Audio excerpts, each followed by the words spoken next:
The difference between leapers and jumpers in basketball. Why Michael Jordan floated while Vince Carter exploded. Before we begin with this awesome video, please don't forget to hit the like bell, subscribe, and leave a comment on what you would like to see next week. If you're locked in on improving your mental game, this journal is for you. Basketball Motivation Journal. Hooper's Inspiration Notebook helps you stay disciplined, focused, and motivated. Available now on Amazon. Link is in the description or just comment. Send me the link and I'll get it to you.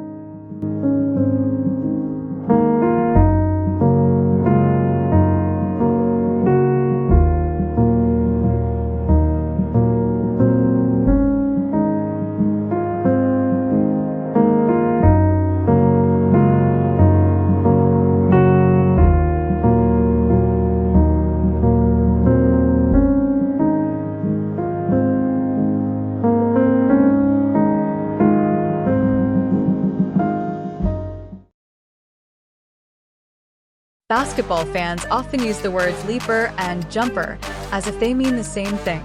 They don't. Both athletes can have a 40-inch vertical. Both can dunk over defenders. Both can finish above the rim. Yet when you watch them, they look completely different in the air. Michael Jordan appeared to float. Vince Carter looked like he launched like a rocket. That difference isn't just style. It comes from how the body produces force, controls momentum, and uses time in the air. While these terms aren't official scientific categories, they're useful ways to describe two distinct movement patterns seen among elite basketball players. Today, we're going to break down exactly what separates a leaper from a jumper, why each style develops, and why two players with nearly identical vertical jumps can create completely different visual experiences for fans. First, let's define the terms. A jumper is an athlete whose greatest strength is producing enormous force in a very short amount of time. Their movement is explosive, violent, and immediate. The emphasis is on creating maximum lift as quickly as possible. A leaper, on the other hand, is an athlete who not only jumps high, but also manages their movement in the air exceptionally well. Their jump appears effortless because they control their body after takeoff better than most athletes. The key difference isn't simply how high someone jumps. It's how the jump looks and behaves after the feet leave the floor. Think of it like two airplanes. One fighter jet rockets into the sky with unbelievable acceleration. The other glider quietly climbs, stays stable, and seems to remain suspended forever. Both reach impressive heights. They simply get there differently. The three phases of every basketball jump. Every basketball jump has three phases. Phase 1, force production. This is everything that happens before the feet leave the floor. The hips bend, the knees load, the ankles compress. The athlete stores elastic energy inside muscles and tendons. This is where jumpers usually separate themselves. Athletes like Vince Carter generated extraordinary force during this phase. Their takeoff looked explosive because almost all of their energy was delivered instantly. Phase 2, flight. Once the feet leave the floor, something surprising happens. You can no longer jump higher. Physics has already decided your maximum height. Now the athlete's job changes completely. Instead of producing force, they're managing it. This is where leapers dominate. Michael Jordan mastered this phase better than almost anyone in basketball history. Phase 3, landing. Most fans never think about the landing. Elite athletes do. The landing determines whether the next jump is just as explosive. It also determines injury risk. The best leapers often land softly, under control, and immediately prepare for another movement. Why Michael Jordan looked like he floated. Here's something many people misunderstand. Michael Jordan did not actually stay in the air longer than physics allowed. Gravity affects everyone equally. So, why did it look like he floated? Because Jordan delayed visible downward movement. Watch slow-motion footage of him attacking the basket. Instead of immediately preparing for landing, he constantly changed body position.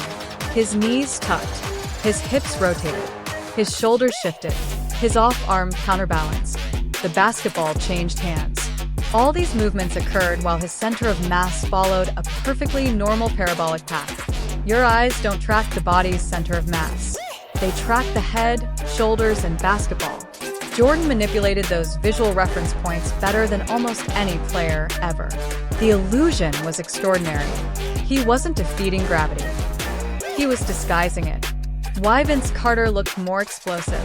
Now compare Vince Carter. Everything about Carter's jump happened earlier. His approach speed was faster. His plant was more aggressive. His hips extended violently. His knees snapped into extension. His ankles finished with tremendous force. Instead of appearing to float, he appeared to launch. His dunks emphasized power rather than suspension. That's why Carter's highlights feel explosive. Jordan's highlights feel graceful. Both are spectacular.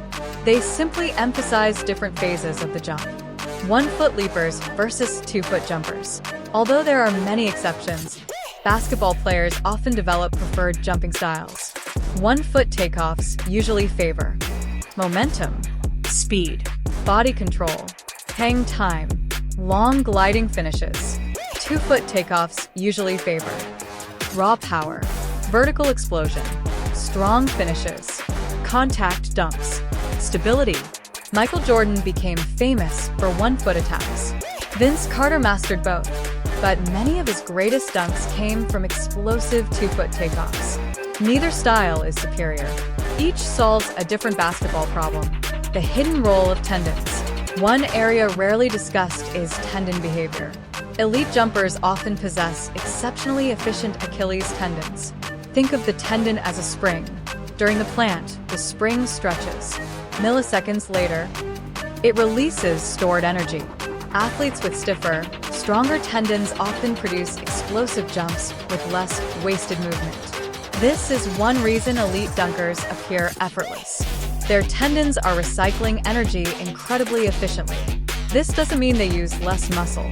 It means more of the energy returns to the movement instead of disappearing as heat. Rhythm is the secret ingredient.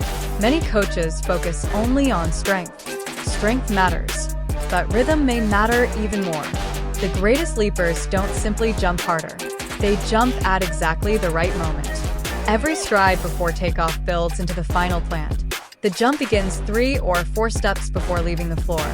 Elite athletes aren't just producing force. They're organizing force. That's why their movements appear smooth instead of rushed. Why some players jump higher in games than in testing. This surprises many people. Some athletes record a lower vertical jump during combined testing than they display during games. Why? Because basketball jumps are rarely performed from a standing position. Game jumps include momentum, timing, defensive reactions, emotional intensity, visual targets, competitive adrenaline. These factors allow some athletes to unlock movement patterns they never show during laboratory testing. This is why highlight tapes often reveal athletic abilities that numbers alone cannot explain. Can you train to become a leaper? Partially. You can improve coordination, jump timing, core control, landing mechanics, body awareness, elastic strength. But genetics still influence tendon stiffness, muscle fiber composition, limb proportions, and neuromuscular efficiency. The goal isn't becoming Michael Jordan. The goal is maximizing your own movement profile. Some athletes are naturally explosive. Others naturally glide. Great training develops whichever style fits your body best. The biggest myth about vertical jump. People think jumping is all about leg strength. It's not. Elite jumping is a full body skill. The arms create momentum. The core transfers force. The hips drive extension. The ankles finish the movement. Even eye position influences balance during takeoff. The best dunkers are incredible coordinators, not simply incredible squatters. Why basketball needs both types of athletes. Imagine basketball with only explosive jumpers. Every play would be powerful. Now imagine basketball with only graceful leapers. Every finish would look artistic. The beauty of the game comes from having both. Jordan transformed the air into a canvas. Carter turned it into an explosion. One created suspense. The other created shock. Fans remember both for different emotional reasons. The next time you watch basketball, don't just ask who jumps the highest.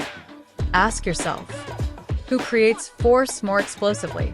Who controls the air more gracefully? Who lands more efficiently? Who changes direction better after takeoff? That's the true difference between a jumper and a leaper. It's not measured by inches alone. It's measured by how those inches are used. Some athletes attack the rim with raw power. Others seem to pause time before finishing. Both styles represent the highest level of human movement.